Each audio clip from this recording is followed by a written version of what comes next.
Voepimo coija, ñepotu, poesía. Volvemos a recordar que es una poesía y también estaremos viendo la estructura.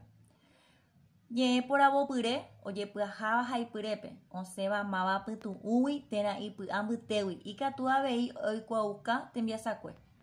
Las poesías son la más bella expresión de una persona sobre diferentes temas. Puede ser que hable del amor, del engaño, alegría, tristeza. También pueden ser históricas.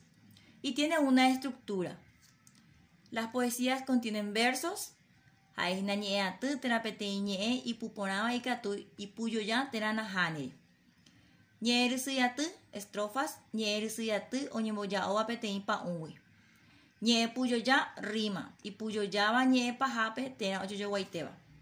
Los versos entonces son las frases que encontramos en la poesía y ñerisuyatu son las estrofas, el conjunto de versos que se separan por un espacio. Y las rimas, tenemos dos clases de rimas perfectas e imperfectas, que vamos a estar viendo con los ejemplos.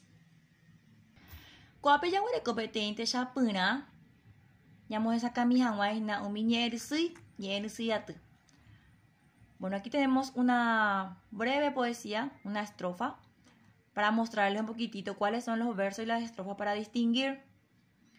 Bueno, estas frases son los versos. Entonces tendríamos un verso, dos versos, 3 y 4 versos.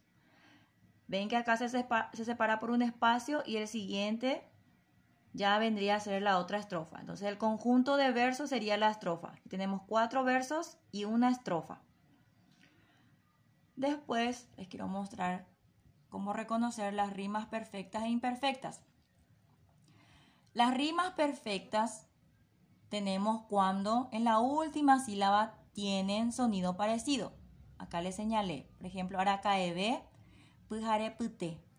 B y T tienen un sonido semejante o parecido. En algunos casos son totalmente iguales. A eso entonces llamamos rimas perfectas. Ñe, puyo, yeite. En el siguiente ejemplo, acawi, lloraba, wi y va son totalmente diferentes. Y ahí tenemos rimas imperfectas, ñe, puyo, ya. Ahí entonces vemos la estructura de la poesía. Versos, son cada una de las frases. El conjunto de versos vendría a ser la estrofa. Rimas perfectas cuando tienen sonido parecido. Rimas imperfectas cuando son totalmente diferentes. Uperire ñama pota ñande cuatia ñeme towe 60. Y ahí esa recota te envía ahí 1 amoñe ha amoimbañe potu.